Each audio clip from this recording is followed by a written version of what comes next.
ने इस दिन को हमें दिखाया कि हम उसकी आराधना, उसकी महिमा कर पाए, क्योंकि वचन में लिखा है, दाऊद कहता है कि मिट्टी तेरी आराधना नहीं कर सकती। और इसलिए परमेश्वर ने हमें जीवित रखा कि एक और दिन हम परमेश्वर की आराधना और उसकी महिमा करें। आमीन। इसलिए प्रभु को धन्यवाद कि परमेश्वर ने हम सभी को जीवित रखा है, और इसलिए हम यहाँ पर आकर आनंद के साथ उसकी स्तुति और महिमा कर पाए। आमीन।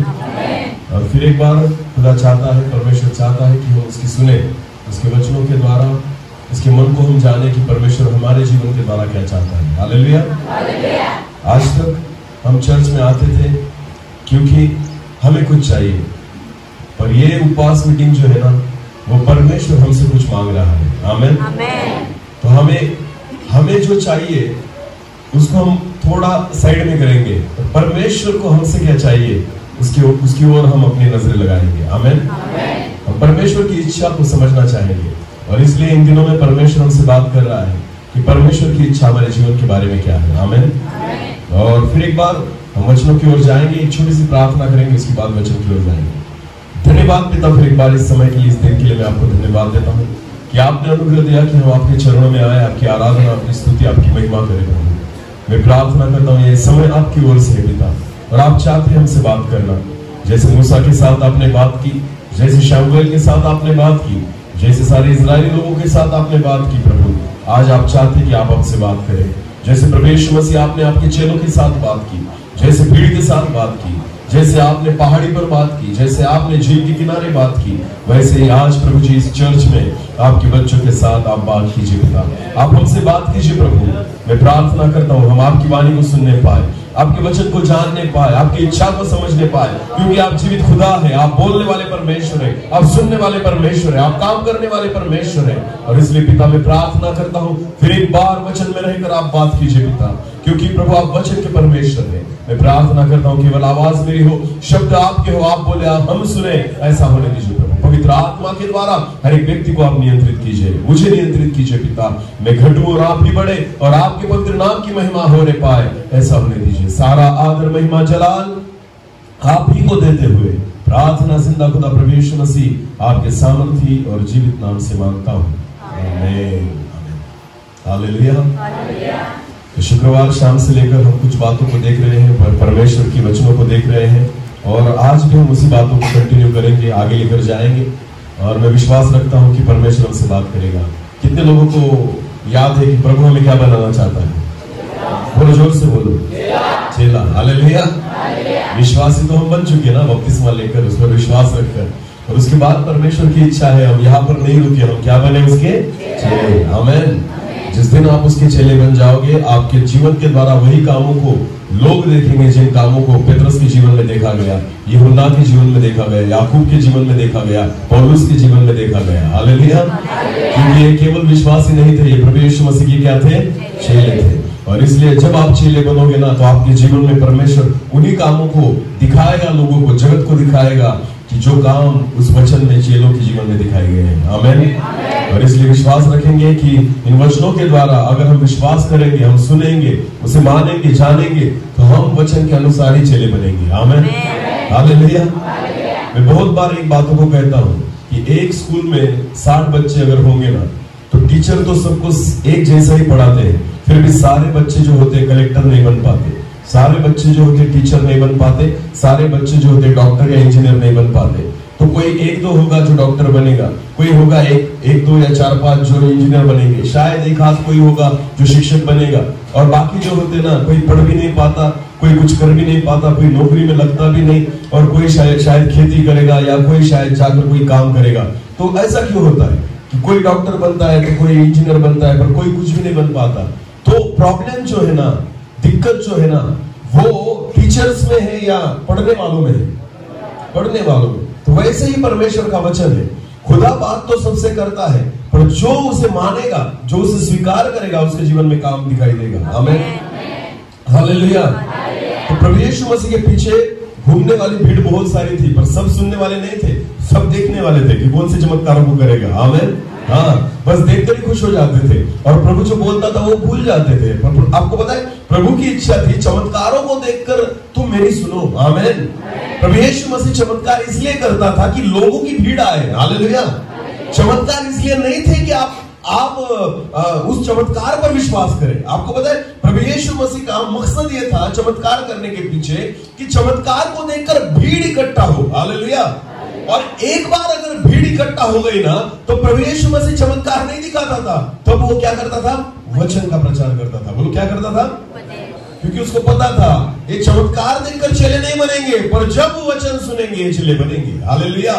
तो इसलिए प्रभु यीशु मसीह सारे लोगों को इकट्ठा करने के बाद जब भीड़ जमा हो जाती थी ना, उनको उपदेश करता था, उनके दोषों को दिखाता था, उनकी गलतियां उनको दिखाता था, सारी बातें उनको समझाता था। और इसके पीछे प्रभु यीशु मसीह का मकसद ये था कि ये सारे क्या बने? चेले बने। आमीन। हाँ, तो सुनो और उसे मानो, तो विश्वास करो कि तुम भी प्रभु यीशु मसीह के चेले बन पाओगे। आमीन। आपके जीवन के द्वारा भी परमेश्वर कुछ अद्भुत बातों को करेगा जो आज तक हमारे जीवन के द्वारा नहीं हुई। आमीन। मैं खुद के बारे में जब सोचता हूँ ना, तो 27 साल तक तो मुझे पता भी नहीं था कि मेरे जीवन के द्वारा परमेश्वर की योजना क्या है। इधर उधर भटक रहा था, पी खाकर घूम रहा था, मुझे कुछ भी पता नहीं था कि मेरे जीवन के द्वारा परमेश्वर क्या करना चाहता है। आमीन। जब आप परमेश्वर के मकसद को नहीं समझ पाते ना, आप भटकते रहते हो। भले मैं विश्वासी था, जन्म से विश्वासी था, क्योंकि मेरा जन्म ही क्रिश्चियन परिवार में हुआ था। और मुझे ऐसा लगता था मैं मसीह हूं, मुझे ऐसा लगता हाँ मैं विश्वासी था, बिल्कुल उन भूतों के समान विश्वासी था जो विश्वास करते और थरथराते हैं। मैं तो थरथराता भी नहीं था। हालेलुया। तो उनसे भी कमजोर मेरा विश्वास था, मुझसे अच्छा विश्वास तो भूतों का था। हालेलुया। क्योंकि मैं चर्च में जाता था फिर भी पीता था, चर्च में जाता था फिर भी तंबाकू खाता था, सिगरेट पीता था, स्मोकिंग करता था, मेरे दोस्तों के साथ गलत बातें करता था। ये सारी बातें मेरे जीवन में थी क्योंकि मैं केवल विश्वासी था। बोलो मैं क्या था? केवल विश्वासी था। और इसलिए मेरे जीवन के द्वारा प्रभु कुछ भी नहीं कर सकता था। पर आपको पता है जब मेरी शादी हुई, उसके बाद जब मेरा पहला बेटा हमें हुआ, उस दिन के बाद परमेश्वर ने मेरे जीवन को बदला। आमीन। और आपको पता है मुझे बदलने वाला केवल चमत्कार नहीं था, उसके बाद मैंने ऐसे वचनों को सुना, मैं ऐसी संगति में रहा, मैंने ऐसी शिक्षा को प्राप्त किया, मैंने परमेश्वर की वाणी को इस रीति से सुना। जब कोई परमेश्वर का दास बोलता था ना, मैंने इस विश्वास से सुना कि ये मेरे लिए है। आमीन। जब आप परमेश्वर का वचन ऐसे सुनते हो कि ये मेरे लिए है, तो विश्वास रखिए वो वचन धीरे धीरे धीरे आपको ऐसा बदल देगा ना कि जो आपकी पुरानी पहचान थी वो लोग भी भूल जाएंगे और आप भी भूल जाएंगे। आमीन। पुराना मनुष्य तो आप में से पूरी रीति से मर जाएगा और एक नया मनुष्य आप में जिंदा हो जाएगा, जो केवल विश्वासी नहीं यीशु मसीह का क्या होगा? चेला होगा। हालेलुया। यही परमेश्वर चाहता है। फिर एक बार उसी वचन को निकालेंगे, मत्ती रचित सुसमाचार वचन 28 और 18 और 19 वचन को हम पढ़ेंगे। यीशु ने उनके पास आकर कहा, प्रभु यीशु मसीह ने उनके पास आकर कहा, स्वर्ग और पृथ्वी का सारा अधिकार मुझे दिया गया है। स्वर्ग और पृथ्वी का सारा अधिकार मुझे दिया गया है, इसलिए तुम जाओ, सब जातियों के लोगों को, और सब जातियों के लोगों को चेला बनाओ। बोलो क्या बनाओ? प्रभु यीशु मसीह ने अपने चेलों से कहा तुम जाओ और उनको भी चेला बनाओ। आमीन। और आज परमेश्वर चाहता है कि हम चेले बने। हालेलुया। जब तक आप चेले नहीं बनते, आप दूसरों को चेले नहीं बना सकते। समझ में आ रहा है कुछ? प्रभु यीशु मसीह ने ये आज्ञा किन लोगों को दी? जो खुद क्या थे? चेले। बोलो खुद क्या थे? यीशु मसीह ने ये बात किन से कही? जो खुद प्रभु यीशु मसीह के क्या थे? आपको पता है प्रभु यीशु मसीह कोई भी जिम्मेदारी उन्हीं लोगों को देता है जो उसके क्या है? चेले। प्रभु यीशु मसीह कोई भी काम उन लोगों को देता है जो उसके क्या है? चेले। अगर आप चाहते हो कि खुदा से आपको कोई जिम्मेदारी मिले, कोई काम मिले, कोई सेवा मिले, तो आपको पता है आपको पहले उसके क्या होना होगा? चेले। क्योंकि जब आप चेले बन जाओगे तो आपको जिम्मेदारियां मिलने लग जाएगी। आमीन। जब आप चेले बनने लग जाओगे आपको अधिकार दिया जाएगा। आप चेले बन जाओगे, आप सामर्थ्य प्राप्त करोगे, आप चेले बन जाओगे, आपके जीवन के द्वारा वही कामों को प्रभु यीशु मसीह करेगा जो खुद करता था। आमीन। और इसलिए प्रभु यीशु मसीह चाहता है कि तुम जाओ और लोगों को क्या बनाओ? चेले बनाओ। आमीन। और इसलिए मैं भी प्रभु यीशु मसीह का चेला हूं, और इसलिए प्रभु यीशु मसीह ने इस चेले को वचन दिया है कि तू जा और इन लोगों को क्या बना? चेला बना। आमीन। मैं तुम्हें विश्वासी बनाने के लिए नहीं, ऑलरेडी तुम हो विश्वासी। हालेलुया। हाँ, पर प्रभु यीशु मसीह चाहता है कि हम क्या बने? चेले बने। और चेला कैसे बना चाहता है? हमने वचन को पढ़ा था यूहन्ना रचित सुसमाचार उसका 8 अध्याय और वचन 31 को पढ़ेंगे। तब यीशु ने उन यहूदियों से जिन्होंने उस पर विश्वास किया था, जो विश्वासी लोग थे जिन्होंने उस पर विश्वास किया था, कहा कि यदि तुम मेरे वचन में बने रहोगे, यदि तुम मेरे वचन में बने रहो तो सचमुच मेरे चेले ठहरोगे। सचमुच मेरे चेले ठहरोगे। हालेलुया। तो चेले बनने के लिए किसकी जरूरत है? बोलो बोलो, किसकी जरूरत है? वचन की। आमेन। यदि तुम मेरे वचन में बने रहोगे तो तुम मेरे चेले ठहरोगे। हालेलुया। तो परमेश्वर के लोगों, अगर आपको चेले बनना है ना तो केवल विश्वास में बने रहना काफी नहीं, तो हमें किस में बना रहना होगा? वचन में। इसलिए हम उस वचन को देख रहे हैं, दूसरे तीमुथियुस उसका 3रा अध्याय पढ़ेंगे। दूसरे तीमुथियुस उसका 3रा अध्याय वचन 16 और 17। संपूर्ण पवित्र शास्त्र, संपूर्ण पवित्र शास्त्र, इसका मतलब क्या है? उत्पत्ति से लेकर प्रकाशित वाक्य तक। हालेलुया। ये बातें जो है ना, मैं बार बार इसलिए दोहराता हूँ क्योंकि आपके मन में जो वचन है ना फिट हो जाना चाहिए। आमेन। हाँ, इसलिए मैं बार बार उन वचनों को आपके सामने लेकर आता हूँ। शुरुआत करनी पड़ती है। हालेलुया। शुरुआत उन्हीं से करनी पड़ेगी, तब जाकर आगे जाएंगे। आमेन। अगर पिछला भूल गए तो अगला कुछ समझ में नहीं आने वाला। हाँ, तो हम अगर परमेश्वर से कुछ सीखना चाहते हैं ना, तो कल क्या सीखा था वो भी हमें पता चाहिए। आमेन। कल क्या खाया था पता है? घर में याद करो तो मन में, कल मैंने क्या खाया था रात को? याद आया? आ गया होगा ना? आया होगा या नहीं? आया।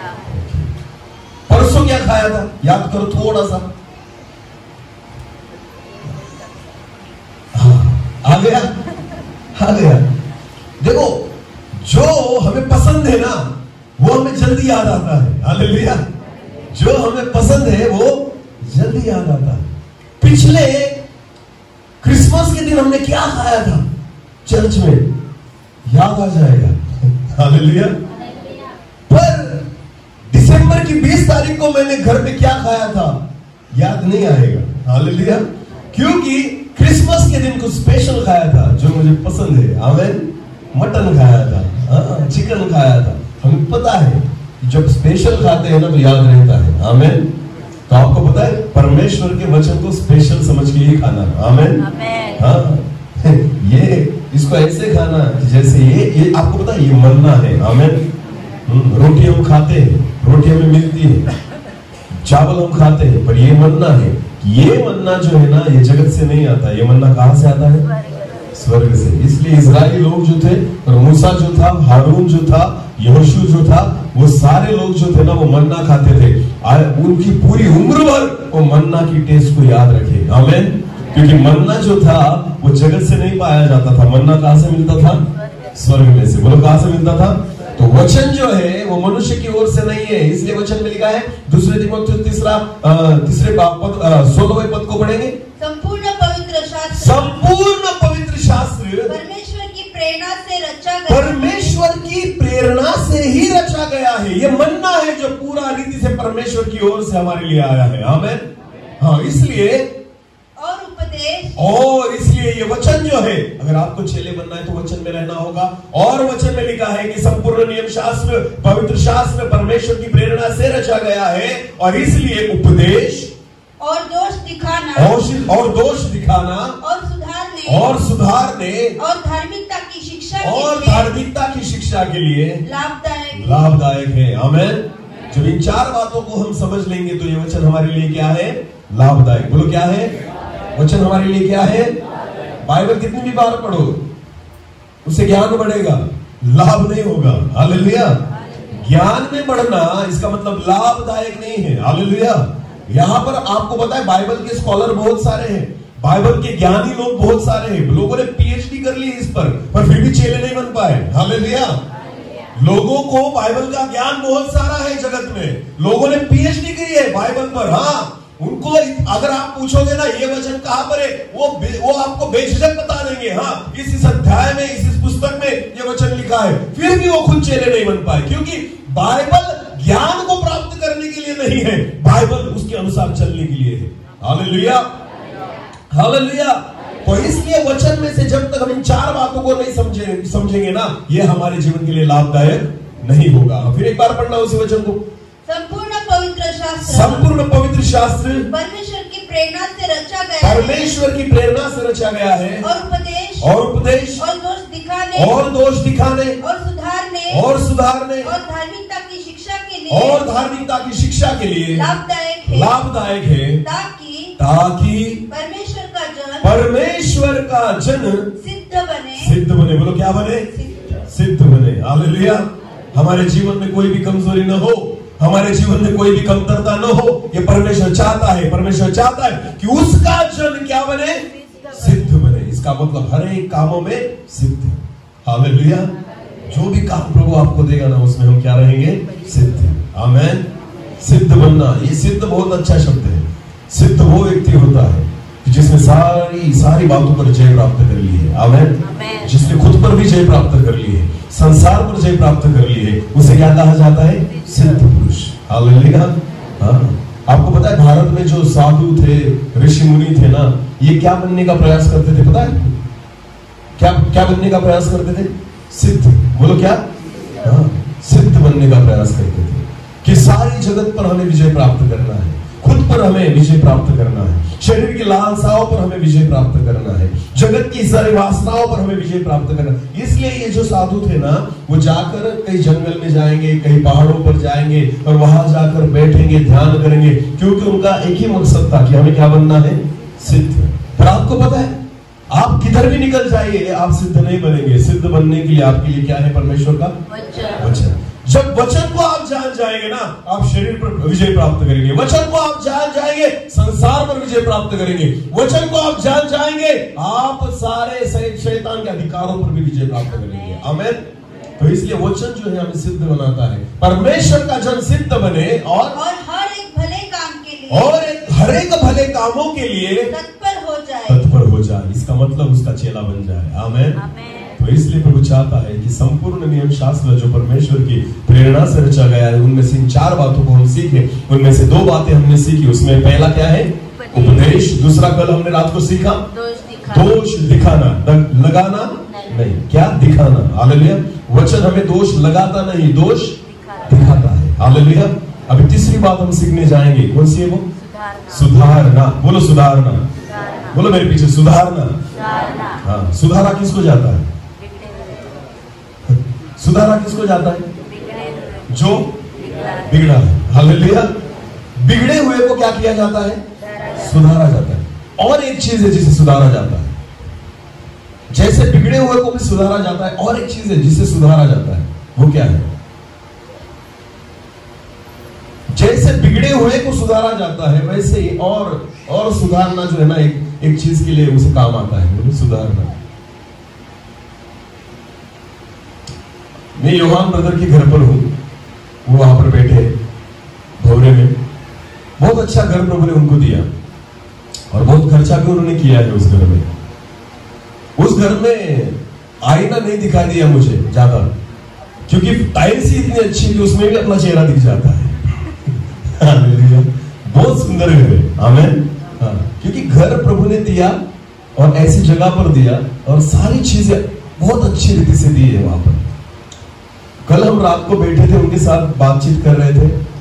एक्चुअली घर में अभी कुछ भी कमी घटी नहीं लग रही, सब सारी बातें। फिर भी ब्रदर ने कहा, सर अभी थोड़ा काम बाकी है, 8-10 लाख तो अभी भी लग जाएंगे। कितना? 8-10 लाख तो अभी भी लग जाएंगे। मैंने सोचा 8-10 लाख, ये तो ऑलरेडी इतना सुंदर दिख रहा है, इसमें और किसकी जरूरत है? तो आपको पता है, जो अच्छा है ना, उसे और अच्छा बनाने को भी सुधारना कहते हैं। आमीन। समझ में आ रहा है कुछ? जो ऑलरेडी क्या है? अच्छा है, पर आपको उसे और बेहतरीन बनाना है ना, तो उसे भी क्या करना पड़ता है? सुधारना। बोलो क्या करना पड़ता है? तो इसे भी सुधारना कहते हैं। इंग्लिश में से अपडेटेड कहा जाता है, अपडेट कहा जाता है। क्या कहा जाता है? आपको पता है, टीचर्स जो होते हैं ना, हम जैसे टीचर्स को हर 2 साल में 3 साल में ट्रेनिंग दिया जाता है। क्या दिया जाता है? ट्रेनिंग। क्योंकि हम तो है टीचर, उनको पता ये सुधरे हुए हैं और इनको और सुधारना पड़ेगा, क्योंकि आजकल के बच्चे जो है हमसे भी सुधर गए हैं। हालेलुया। हाँ, क्योंकि जितना टीचर्स को नहीं पता होता मोबाइल का, उतना किनको पता है? बच्चों को। जिनका हम कंप्यूटर के बारे में नहीं जानते, उनका उतना कौन जानता है? बच्चे। तो ये सरकार को पता है, अगर इन टीचर्स को, इन बच्चों को सिखाना है ना, जो बच्चे रात दिन मोबाइल लेकर घूमते हैं, जो कंप्यूटर और लैपटॉप पर रहते हैं ना, अगर इनको सिखाना है तो जो टीचर है उनको भी क्या करना पड़ेगा, थोड़ा सा सुधारना पड़ेगा। हाँ, हम बिगड़े हुए नहीं है, पर सुधारने की आवश्यकता है। हालेलुया। तो बहुत बार वचन केवल उन लोगों के लिए नहीं होता कि जो दारू पीकर बैठे हैं, जो तंबाकू खाकर, अरे हमने तो सारी बातें छोड़ दी। हाँ, हमने जब बपतिस्मा लिया ना तो हमने दारू पीना छोड़ दिया, तंबाकू खाना छोड़ दिया, गलत बातें छोड़ दी, व्यभिचार छोड़ दिया, तो अब हमें सुधारने की क्या जरूरत है, ऐसा हमें लगने लग जाता है। पर आपको पता है हर व्यक्ति और सुधर सकता है। आमीन। परमेश्वर आपको अच्छा नहीं, परमेश्वर आपको बेहतरीन बनाना चाहता है। आमीन। केवल अच्छा नहीं, कैसे बनाना चाहता है, बेहतरीन। हालेलुया। आपको पता है हीरा जो होता है, हीरा पता है आपको, बहुत बहुमूल्य होता है हीरा। वो कहां पर मिलता है, हीरा कहां पर मिलता है, कोयले की खान में, खदान में। बोलो कहा, कोयला जहां पर मिलता है ना, उस खदान में हीरा पाया जाता है। एक पत्थर होता है हीरा, और आपको पता है जो व्यक्ति उसे पहचानता है ना कि ये पत्थर हीरा है, वो उसे उठा लेता है। हालेलुया। अगर आप उस पत्थर को बेचेंगे ना, आपको कीमत नहीं मिलेगी। भले वो हीरा है पर आपको कीमत नहीं मिलेगी। आपको पता है उस पत्थर को हीरा बनाने के लिए उसको तराशना पड़ता है। बोलो क्या करना पड़ता है, जब एक जोहरी उसको तराशता है ना, उसके पहलू को निखारता है ना, जब उसको तराशा जाता है तो वही पत्थर जो है ना वो हीरे के दाम में बिकता है। आमीन। है तो वो पत्थर हीरा ही, पर जब तक उसको तराशा नहीं जाए तब तक उसकी कीमत नहीं मिलती। हालेलुया। सोना कहां पाया जाता है, सोना कहां मिलता है, जमीन में। बोलो कहां, मिट्टी में से सोना निकाला जाता है, पत्थरों में से सोना निकाला जाता है। आपको पता है अगर आप उस मिट्टी को लेकर आए जिस मिट्टी में सोना पाया जाता है, और सोनार के पास है, उसको बोला सोने के भाव में ले लेगा? नहीं। क्यों नहीं लेगा? सोना तो है उसमें, सोना है उसमें, पर लेगा नहीं। वो क्या कहेगा, उस मिट्टी में से क्या निकाल के दो, सोना। बोलो क्या निकाल के दो, कीमत तो है उस मिट्टी की, उसमें सोना जरूर है, पर आपको उसके लिए उस मिट्टी को तपाना होगा, उसमें सारी गंदगी को निकालना होगा, और फिर उसमें से क्या निकलेगा, शुद्ध सोना। उसकी कीमत है। आमीन। बहुत बार हमारे जीवन में हम खुद सोना है, हम हीरा है परमेश्वर के लिए। हालेलुया। हम बहुमूल्य है परमेश्वर के लिए, पर दिक्कत यह है कि हमें तराशा नहीं गया। आमीन। हमें बनाया नहीं गया। और आपको पता है जिस दिन परमेश्वर उसके वचन के द्वारा हमें तराशने लगेगा ना, आपको पता है ये पत्थर हीरा बन जाएगा। हालेलुया। ये पत्थर क्या बन जाएगा, हीरा बन जाएगा। आपको क्या लगता है परमेश्वर ने आपको ऐसे ही चुन लिया? हाँ? आपके गांव में दूसरे लोगों को क्यों नहीं चुना, आपके परिवार में से दूसरे लोगों को क्यों नहीं चुना? अगर मेरे खुदा ने आपको चुना है ना, जिस परिवार में से, जिस समाज में से, जिस गांव में से, तो परमेश्वर ने आपको इसलिए चुना कि सारी कोयले की खदान में मुझे यही पत्थर मिला जो हीरे के समान है। हालेलुया। परमेश्वर ने आप में हीरा देखा है, परमेश्वर ने आप में बहुमूल्यता देखी है, परमेश्वर को पता है कि आप में कुछ ना कुछ अद्भुत है। आमीन। इसलिए आप जितने लोग यहाँ पर बैठे हो ना, उसके भवन में सारे लोग एक बात समझ लेना, भले आप पत्थर हो फिर आप हीरा बन सकते हो। आमीन। आप भले पत्थर हो क्योंकि मेरा खुदा जोहरी है। आमीन। उसको परख है किसको चुनना है। इसलिए तो वचन में लिखा गया है, बुलाए हुए बहुत है पर चुने हुए थोड़े हैं। परमेश्वर चुनेगा उसी लोगों को जो हीरे हैं। आमीन। हाँ, पत्थर बन के मत पड़े रहिए, परमेश्वर चाहता है हम क्या बन जाए, हीरा। हालेलुया। हीरा बनाने का जो काम है ना वो कौन करेगा, वचन। बोलो कौन करेगा, तो इसलिए सुधारना। बोलो सुधारना। वचन का काम क्या है, हाँ, तो बिगड़े हुए को भी सुधारता है और सुधरे हुए को भी, जो सुधरा है ऑलरेडी उसको भी और सुधारता है। एक वचन पढ़ेंगे, चलो। यूहन्ना रचित सुसमाचार उसका 15 अध्याय, यूहन्ना रचित सुसमाचार उसका 15 अध्याय, वचन 1 से लेकर आगे। सच्ची दाखलता मैं हूँ, प्रभु यीशु मसीह ने कहा सच्ची दाखलता मैं हूँ, और मेरा पिता किसान है, और मेरा पिता परमेश्वर जो है वो किसान है। जो डाली मुझ में है, जो डाली मुझ में है और नहीं फलती, और नहीं फलती, उससे वो काट डालता है। उससे वो क्या करेगा, काट डालेगा। अभी ध्यान देकर सुनना, वचन में लिखा है जो डाली मुझ में है। अभी हम उसकी डालियां हैं जितने यहाँ पर बैठे हैं। हालेलुया। हम सब उसकी क्या है, यीशु मसीह सच्ची दाखलता है। आमीन। और हम उसकी क्या है, डालियां है। वचन में लिखा है उसका बाप माली है, उसका बाप जो है किसान है। और वचन में लिखा है जो डाली नहीं फल देती उसको क्या करेगा, काट डालेगा। हालेलुया। रखेगा नहीं, एडजस्ट करेगा उसको, डायरेक्टली क्या करेगा? तो हमें क्या देना होगा? फल। बोलो क्या देना होगा? और विश्वासी फल नहीं दे सकते। कौन देते हैं फल? चेले। बोलो कौन देते हैं? हाँ, विश्वासी तो खुद के लिए जीते हैं। वो 5 रोटी और 2 मछलियों के लिए जीते हैं। हाँ, खाना पीना खिलाओ प्रभु, हाथ धोकर निकल जाएंगे। बाकी उठाने का काम किसने किया? हाँ, जितने बच गए टुकड़े वो उठाने का काम किसने किया? प्रभु यीशु मसीह ने कहा कुछ भी जाया न जाए, जाओ और सारे टुकड़ों को उठा लो। आमीन। विश्वासी जो थे खा पीकर डकार विकार मारकर निकल गए। हालेलुया। पर प्रभु यीशु मसीह ने कहा कुछ भी एक भी टुकड़ा इसमें से जाया न जाए। तो प्रभु यीशु मसीह ने कहा, तब चेलों ने जाकर सारे टुकड़ों को जमा किया। तो कितनी टोकरियां भरी? 12। बोलो कितनी टोकरियां भरी? आपने तो एक रोटी खाई थी विश्वासियों, चेलों को 1 टोकरी मिली, 1 को। आमीन। 1 चेले को कितनी मिली? आप तो 1 रोटी खाकर निकल गए डकार मारकर। आपको पता है प्रभु यीशु मसीह ने कहा जाओ बची हुई सारी रोटियां और मछलियां लेकर आओ। तो वचन में लिखा है 12 टोकरियां भरी। हालेलुया। कितनी टोकरियां? जब पतरस उसको देता होगा, पतरस सोचता होगा प्रभु 5 रोटी 2 मछलियां, अरे हमें रहेगा या नहीं? हमें मिलेगा नहीं, इनको तो खिला रहा हूं मैं। आमीन। ये तो पेट भरकर खा रहे और मांग रहे और दो। हालेलुया। विश्वासी वैसे ही होते, और तो मुझे चाहिए। हालेलुया। चेले जो होते ना, उनको पहले खाना नहीं मिला, उन्हें पहले क्या करना पड़ा? परोसना पड़ा। बोलो क्या करना पड़ा? प्रतिफल आपको अभी नहीं, प्रतिफल आपको बाद में मिलेगा। आमीन। समझ में आ रहा है कुछ?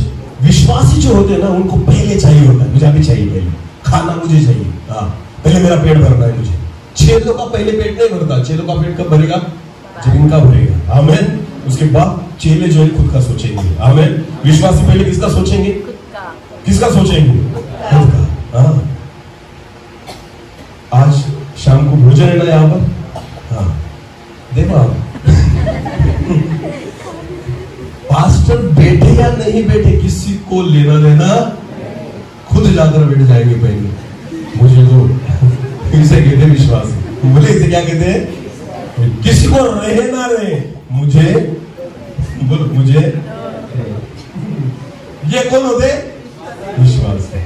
जिनको कुछ लेना देना नहीं, कितना बनाया है, कितना रहेगा और सबको जाएगा, मुझे चाहिए। मुझे पीस नहीं मिला। मुझे क्या नहीं मिला? उसको ही डाला। हाँ, उसकी पत्नी को खिला रहा था, मुझे बिल्कुल नहीं दिया, मुझे केवल रसा दे दिया। ये विश्वासी लोग ऐसे गुड़गुड़ाते हैं। हालेलुया। ये विश्वासी है। बोले ये क्या है? विश्वासी। इनको कुछ लेना देना नहीं सेवकाई का। हालेलुया।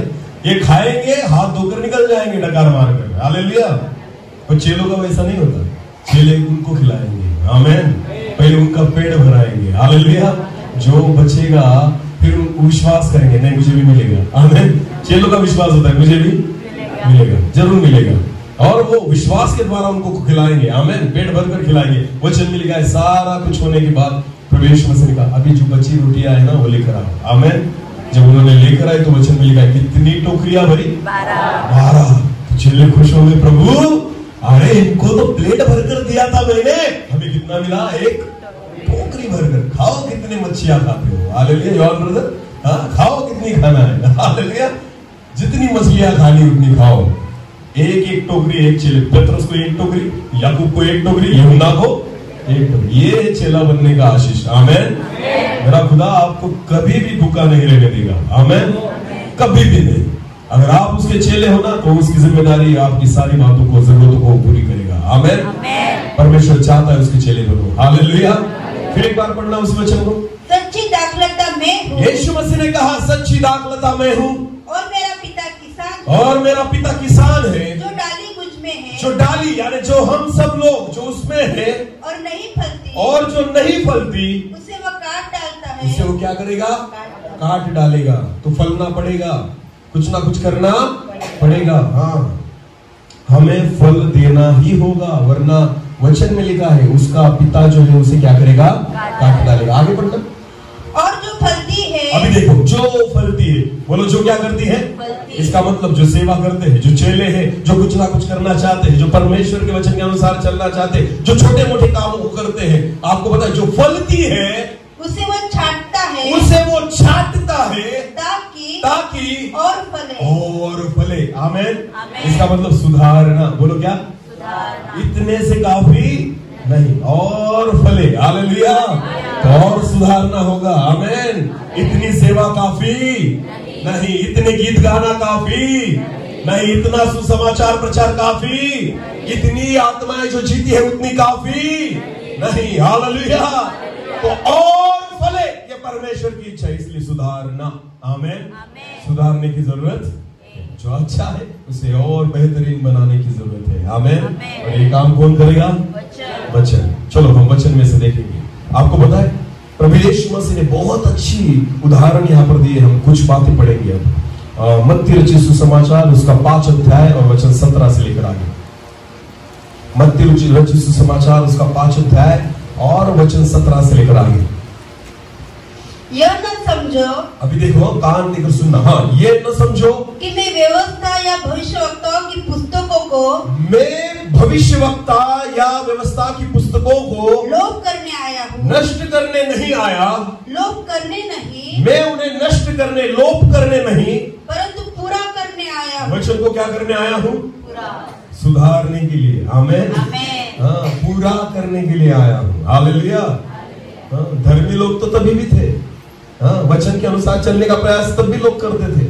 मंदिर में तो तब भी जाते थे। शास्त्री, फारसी या याजक लोग जो थे ना, जो प्रभु यीशु मसीह का क्यों नहीं सुनते थे? क्योंकि उनको लगता था हम ऑलरेडी धर्मी हैं, हम कुछ भी गलत बात नहीं करते, हम तो चर्च में जाते हैं, हाँ, हम दान दशमांश देते हैं, हम उपवास करते हैं, ये सारी बातें हम करते, खुद को धर्मी समझ कर बैठे थे। हालेलुया।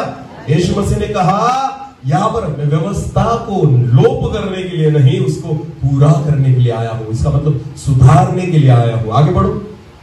क्योंकि मैं तुमसे सच कहता हूँ, मैं तुमसे सच कहता हूँ कि जब तक आकाश और पृथ्वी टल न जाए, जब तक आकाश और पृथ्वी टल न जाए, तब तक व्यवस्था से, तब तक वचन से, व्यवस्था से एक मात्रा या एक बिंदु भी, एक मात्रा या एक बिंदु भी बिना पूरा हुए नहीं टलेगा। नहीं टलेगा। आमेन।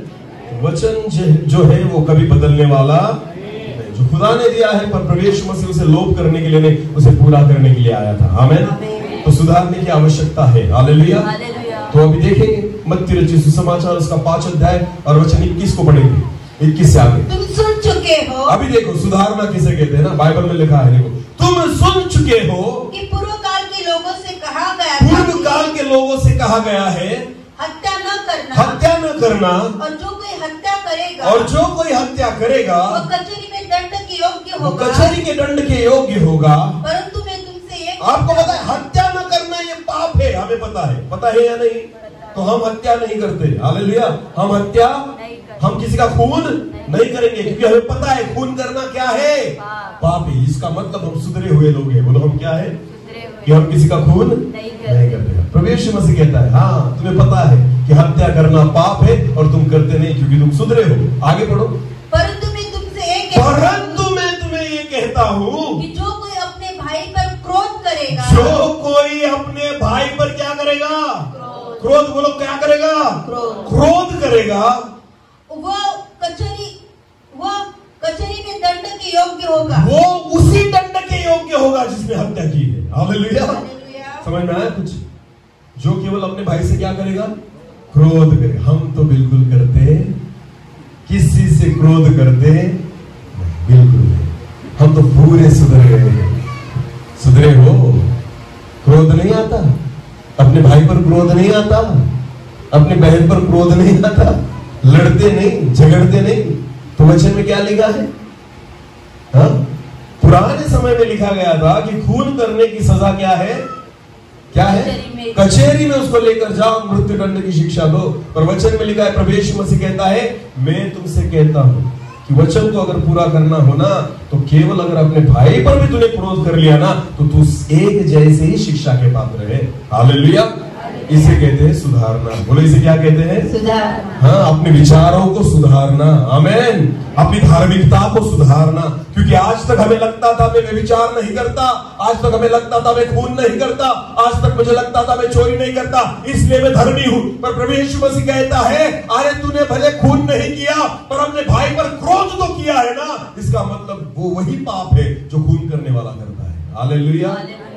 हाँ, क्योंकि जब कायन ने हाबेल को मारा था ना, तो उसकी शुरुआत जो थी मारने से नहीं हुई थी, किससे हुई थी? क्रोध से। बोलो किससे हुई थी? उसके मन में क्रोध आया था हाबेल के बारे में। बोलो क्या आया था? जब क्रोध आया था ना, पहले उसने खून मन में ही कर दिया था। उसका खून कहाँ कर दिया था? उसके बाद उसको मारा। आपको पता है पहला खून मन में होता है। हालेलुया। तो इसलिए इसे सुधारना कहा जाता है। वचन हमें और बेहतरीन बनाना चाहता है। हालेलुया। और आगे लेकर जाना चाहता है। आगे बढ़ेंगे। मत्ती रचित सुसमाचार उसका 5 अध्याय और 27 वचन। तुम सुन चुके हो कि कहा गया था व्यभिचार न करना। कहा गया था व्यभिचार न करना। नहीं प्रभु मैं नहीं करता, व्यभिचार में नहीं करता, छोड़ दिया मैंने गलत बातें। हाँ, गलत रिश्ते थे मेरे जीवन में, पर जब मैंने बपतिस्मा लिया ना, उसके बाद मैंने सारी बातें छोड़ दी। तो मैंने व्यभिचार करना क्या किया? छोड़ दिया है। विश्वासी लोगों सुनो, ये सारे विश्वासी हैं जिन्होंने खून करना छोड़ दिया, जिन्होंने व्यभिचार करना भी छोड़ दिया है। पर आगे वचन में क्या लिखा है? पढ़ो। परंतु मैं तुमसे यह कहता हूँ, पहले से पढ़ो। हाँ, तुम सुन चुके हो कि कहा गया था व्यभिचार न करना। परंतु मैं तुम्हें ये कहता हूँ, जो कोई पुरुष किसी स्त्री पर कुदृष्टि डाले, गलत दृष्टि डाले, वो अपने मन में उससे क्या कर चुका है? व्यभिचार। अगर उसके चेले बनना है ना आपको, तो आपकी नजर भी अच्छी होनी चाहिए। हालेलुया। समझ में आ रहा है? केवल चरित्र नहीं, हमें व्यभिचार किसी के साथ करता नहीं, ठीक बात है, पर वचन कहता है अगर तुम्हें मेरे चेले बनना है ना, तो नजर भी ऐसी रखो कि जैसे प्रभु यीशु मसीह की थी। आमीन। सारे लोग जब व्यभिचारी स्त्री को लेकर आए थे ना, उसके सामने सारे लोग कह रहे थे ये पापी है, व्यभिचार करते हुए पकड़ी गई है, ये पाप कर दिए। एक बार प्रभु यीशु मसीह एक व्यक्ति के घर में गया था और उसे खाना वगैरह दिया जा रहा था, और वचन में लिखा एक पापी स्त्री उस घर में आई और उसने क्या किया? अपने आंसुओं से प्रभु यीशु मसीह के पैरों को धोया और अपने बालों से उसे क्या किया? पोंछा। तो एक जो व्यक्ति धर्मी जो खुद को समझता था ना, वो क्या कहने लगा? ये जो स्त्री पापी है ना, अगर ये सच में परमेश्वर का पुत्र है, परमेश्वर का जन है, तो इसको समझ में आना चाहिए कि ये स्त्री को कैसी है? पापी। बोलो कैसी है? व्यभिचार करने वाली स्त्री है, पापी है। और यीशु मसीह नहीं जानता कि वो स्त्री आकर उसको छू रही है, उसके पैरों को चूम रही है, अपने आंसुओं से उसे धो रही है। क्या ये नहीं जानता कि ये पापी है?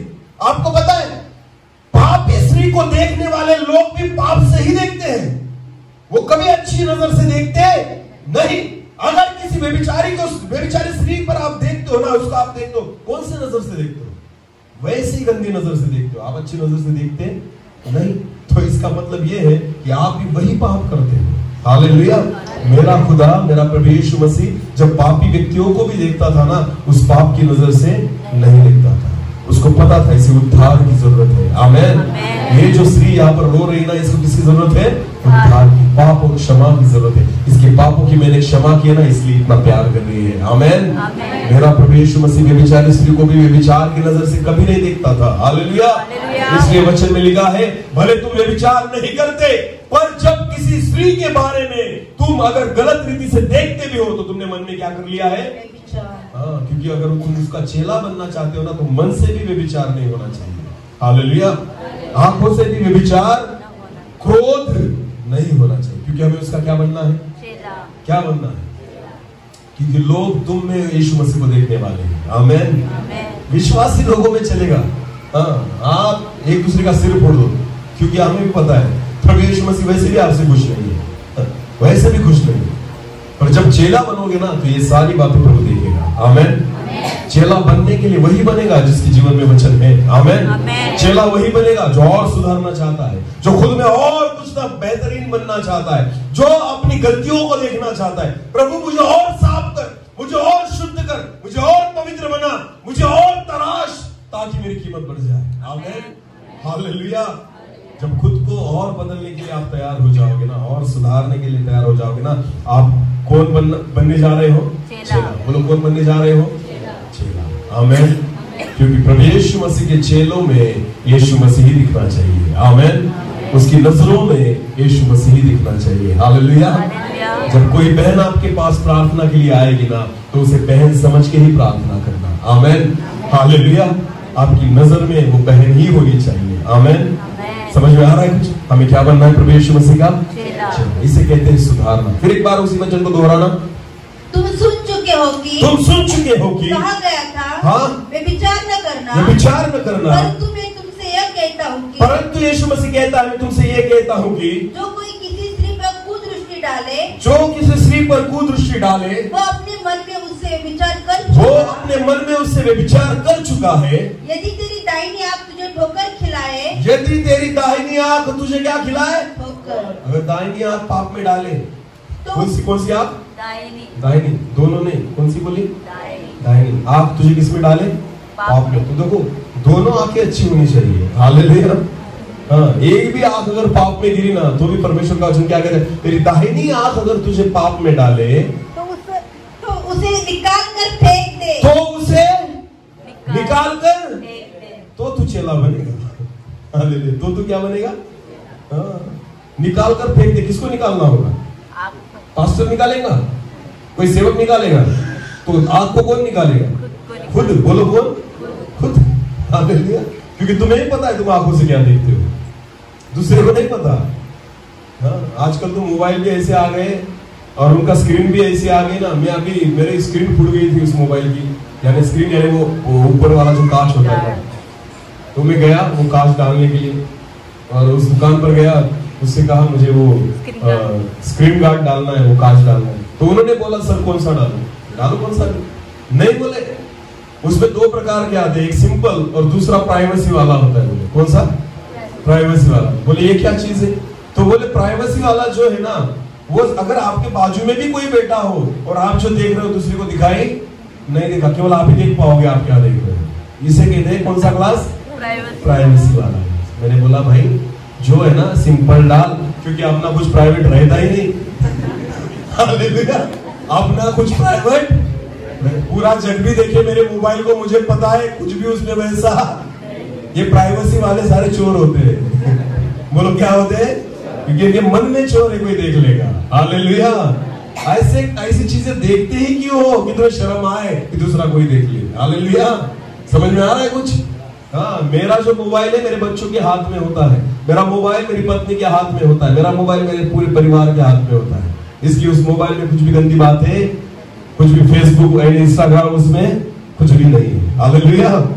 हाँ, तो प्राइवेसी वाला ग्लास बिठाने वालों समझ लेना तुम्हारे मन में चोर है, इसलिए प्राइवेसी वाला ग्लास बिठाते हो। हालेलुया। यूथ को पता होगा ना, जितने जवान यहाँ पर बैठे हैं, तो सारी बातें पता है। देखते हैं ऐसे, हमें तो कुछ भी नहीं पता। ये तुम्हारी वजह से ये जो सारे शोध लगते हैं ना, ये तुम्हारी वजह से लगते हैं। हालेलुया। जितने जवान यहाँ पर बैठे हैं, प्राइवेसी की जरूरत तुम्हें ही है। आमीन।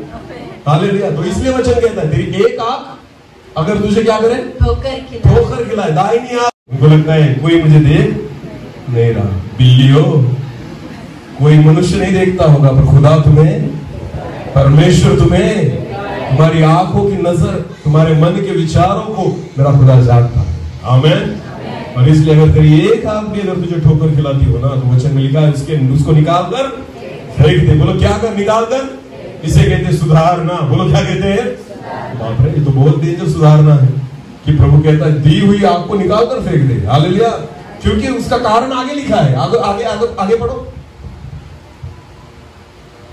क्योंकि तेरे लिए यही भला है। क्योंकि तेरे लिए यही भला है। वैसे भी तू सुधरने वाला नहीं, ये तेरी आंख सुधरने वाली नहीं। तेरे लिए यही भला है कि तू उसको निकाल कर फेंक दे। आगे कि तेरे अंगों में से एक नष्ट हो जाए, तेरे अंगों में से एक अंग नष्ट हो जाए, और तेरा सारा शरीर नरक में न डाला जाए। तेरा सारा शरीर नरक में न जाए।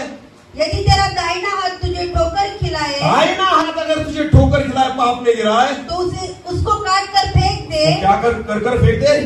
काट कर फेंक दे। क्योंकि तेरे लिए यही भला है कि, अरे क्या तुम हाथ को काटोगे? मोबाइल को नहीं फेंक सकते तुम हाथ को क्या काटोगे? हालेलुया। आजकल के जवान मोबाइल को नहीं छोड़ सकते, वो हाथ को क्या काटेंगे? अपने आंखों को क्या निकाल कर फेंकेंगे? बिल्कुल नहीं। इनको कहो मोबाइल को बपतिस्मा दो, तुम खुद को मत दो। किसको बपतिस्मा दो? सारे पाप की जड़ वही है। हालेलुया। खुद बपतिस्मा लेते हो, मोबाइल वैसे ही है। अरे उसको उद्धार की जरूरत है। किसको? मोबाइल को। सारी गंदी बातें तो उसमें ही है, हाँ, सारी जगत की बातें उसमें ही है, फ्रेंडशिप वगैरह सब उसमें ही है। हाँ, क्यों? आजकल के लड़कों को और लड़कियों को 18 साल की उम्र में उनको लगता है हम शादी करें, हम भाग जाए। क्यों? मैं और मेरी पत्नी जो स्कूल में पढ़ाते हैं ना, 10वीं और 12वीं की कक्षा में, हम हर साल हमारे बच्चों को सिखाते हैं कि गलत रिश्ते मत बनाना, गलत बातें मत करना, पहले शिक्षा लो, अच्छा कुछ पढ़ो, कुछ बनो, उसके बाद ही शादी करना। ये सारी बातें हर साल हम दोनों अपने बच्चों को बताते हैं। फिर भी जब दिवाली की वेकेशन आई या फिर मई महीने की वेकेशन आई, हमें कान में ऐसे सुनाई देता है, ये भाग गई, वो भाग गई, ये उसके साथ भाग गई, उसके साथ भाग गई। 8वीं 9वीं 10वीं 11वीं 12वीं तक भागा भागी ही चलती है। क्यों? कभी ना कभी तो शादी करनी ही है ना। हालेलुया, है या नहीं? है या नहीं? फिर ये सारी चीजें इतने उतावले क्यों हो जाते? पता है आपको? पता है? क्योंकि कम उम्र में ये मोबाइल ने आपके मन को गंदा करके रखा है। कम उम्र में जो बातें आपने नहीं समझनी चाहिए, जो नहीं देखनी चाहिए, जिस फल को आपने नहीं खाना था ना, वो आपने खा लिया है और इसलिए आप पाप में गिरे। आपको पता है, इसलिए परमेश्वर ने आदम से कहा था उस फल को मत खाना। उस फल को आज भी मेरा परमेश्वर आपसे वही कहता है, फल को मत खाना, उसको छुओ भी मत और खाओ भी मत। जीवन के फल को खाओ। आमीन। हाँ, मोबाइल अच्छा है अगर उसका इस्तेमाल अच्छा किया जाए। आमीन। पर वो इतना ही बुरा है अगर उसका इस्तेमाल बुरा किया जाए। आपको पता है उसमें आपको किसको रखना है, ये आपके ऊपर डिपेंड है। इसलिए मैं बोलना चाहता हूं, इन दिनों में हाथ काटने की बात कर रहा है परमेश्वर। क्या कह रहा है? हाथ काटने की। अगर तेरा हाथ तुझे ठोकर खिला तो काट कर फेंक दे कि तू नर्क में न जाए।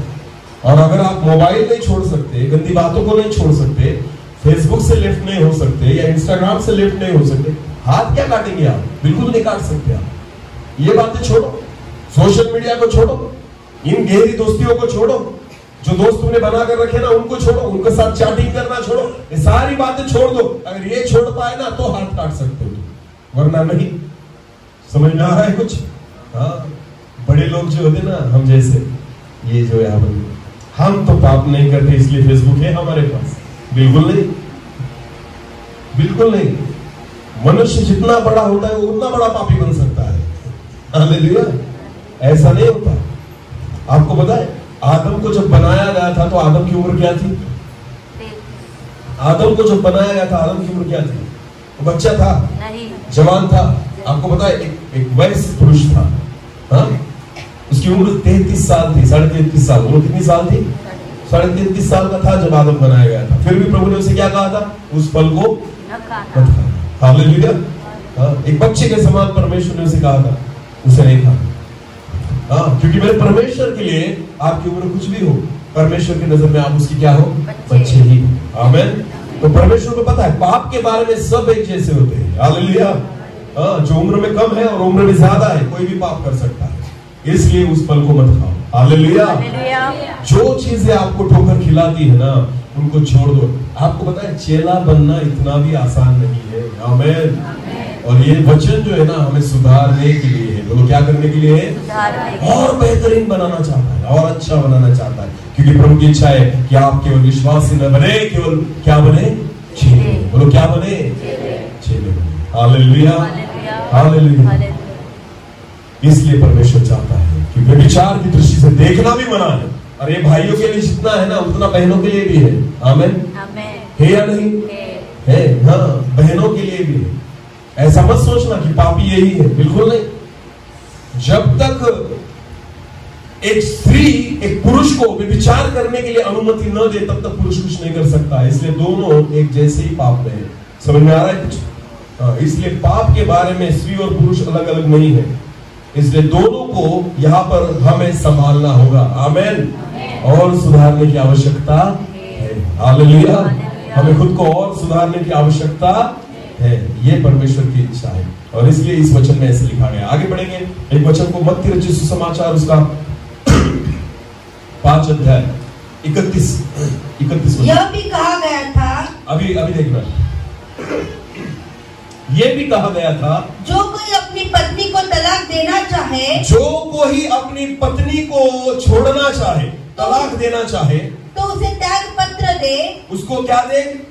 त्याग पत्र दे, ऐसे लिखा गया था। हाँ, परंतु मैं तुमसे यह कहता हूँ, परंतु यीशु कहता है, अगर खुद को सुधारना चाहते हो ना, मेरे चेले बनना चाहते हो ना, तो लिखा गया है कि मैं कहता हूँ कि जो कोई अपनी पत्नी को व्यभिचार के सिवा किसी और कारण से तलाक दे। अगर यीशु मसीह के चेले बनना चाहते हो तो पत्नी को छोड़ने का विचार मन से निकाल दो। हालेलुया। हाँ, पत्नी को छोड़ने का विचार अपने मन से निकाल दो। केवल एक कारण दिया गया है बाइबल में, आप आपकी पत्नी को छोड़ सकते हो, केवल एक कारण। कौन सा है वो? पढ़ो, वचन में पढ़ो। परंतु मैं तुमसे ये कहता हूँ कि जो कोई अपनी पत्नी को व्यभिचार के सिवा किसी और कारण से तलाक दे, तो वह उससे व्यभिचार करवाता है। एक ही कारण है जिससे आप आपकी पत्नी को छोड़ सकते हो। कौन सा? व्यभिचार। अगर आपकी पत्नी को व्यभिचार करते हुए आपने पकड़ा है, आपको समझ में आया है कि आपकी पत्नी किसी के साथ व्यभिचार करती है, केवल एक ही कारण है जिसके द्वारा आप आपकी पत्नी को छोड़ सकते हैं। अन्यथा मेरा नहीं पटता, मुझे अच्छी नहीं लगती, वो काम नहीं करती, वो मुझसे बहुत अच्छा बर्ताव नहीं, ये सारे फालतू कारण है। आप इस कारण की वजह से आपकी पत्नी को नहीं छोड़ सकते। वो काली है, वो गोरी है, वो ऊंची है, वो नाटी है, वो ज्यादा मोटी हो गई और अभी मुझे पसंद में नहीं आती। बिल्कुल नहीं, बिल्कुल नहीं। केवल एक कारण है। कौन सा?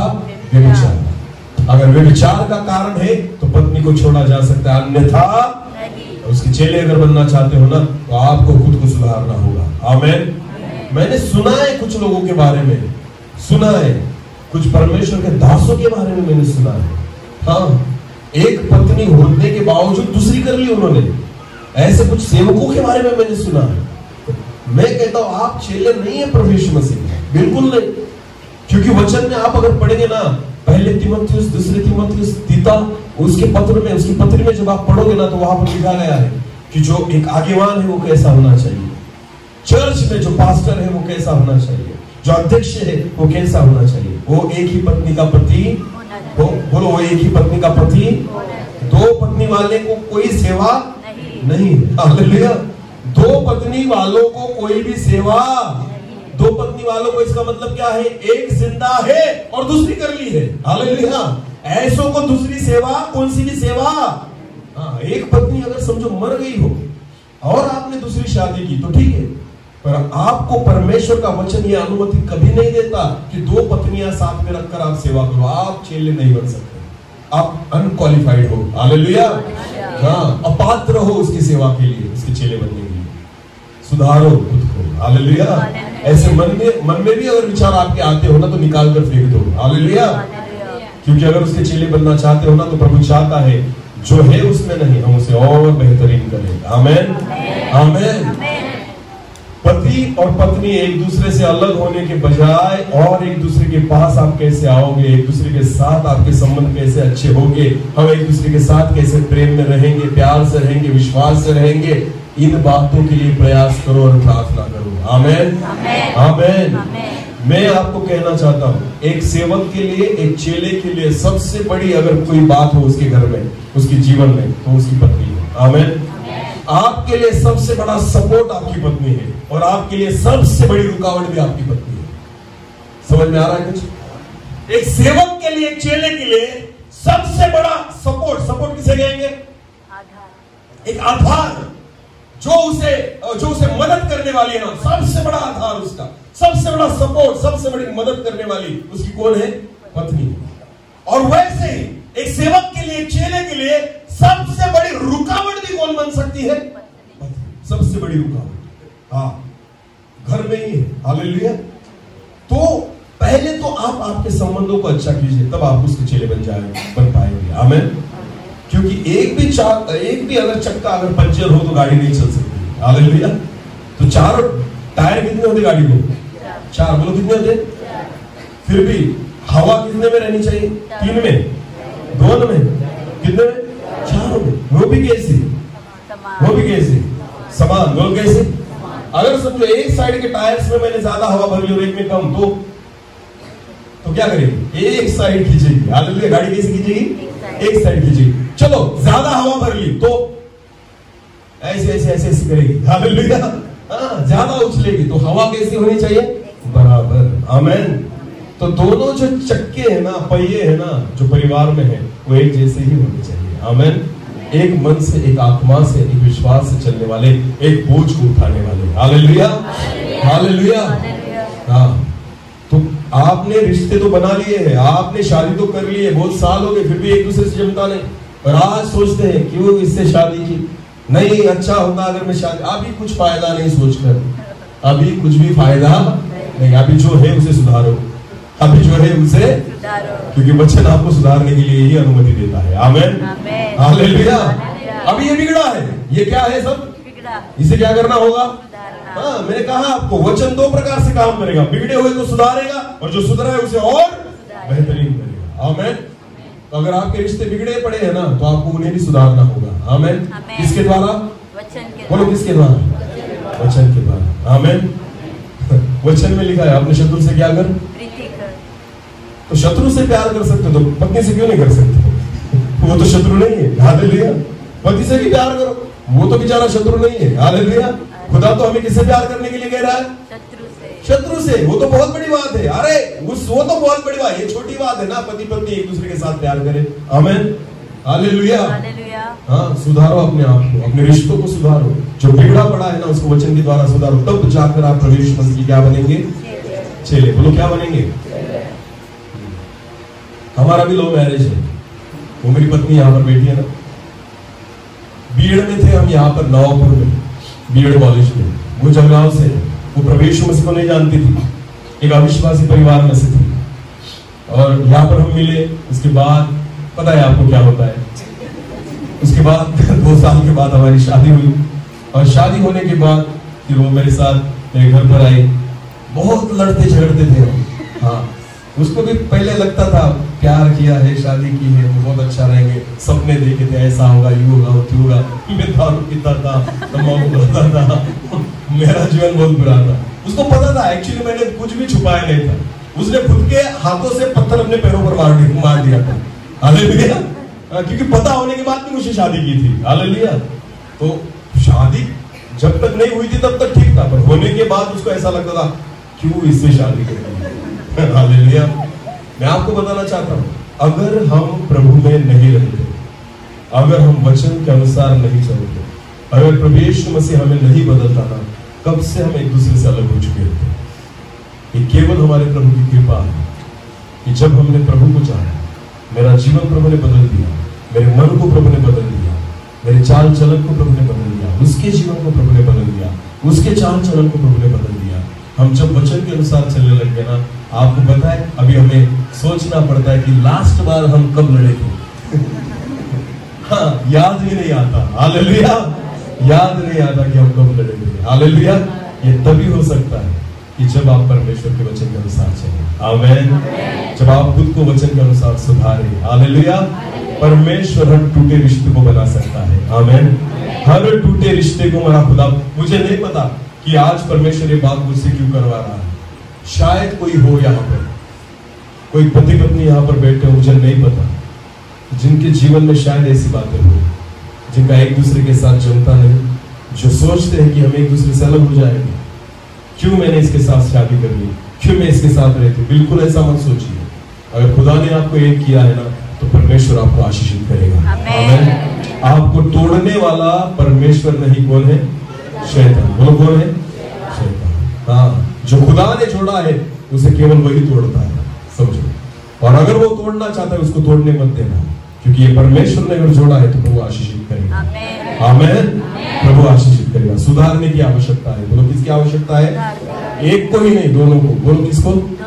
वरना तुम बोलोगे हाँ वही नहीं अच्छा है, उसको बोलो सुधारने के लिए मैं तो अच्छी हूँ। बिल्कुल नहीं, दोनों में कुछ ना कुछ दिक्कत है, इसलिए जमता नहीं। हालेलुया। तो सुधारना जरूरी है। हालेलुया। और वचन हमें सुधारने का काम करना। आगे बढ़ेंगे। मत्ती रचित सुसमाचार उसका 5 अध्याय और वचन 38 से लेकर आगे। तुम सुन चुके हो कि कहा गया था आग के बदले आग, आग के बदले आग, और दांत के बदले दांत, दांत के बदले दांत। परंतु मैं तुमसे कहता हूँ बदला प्रतिशोध, बदला लेना। हाँ, एक मुझे कान में मारी तो मैं भी मारूंगा, उसने मुझे ये किया तो मैं भी करूंगा। हालेलुया।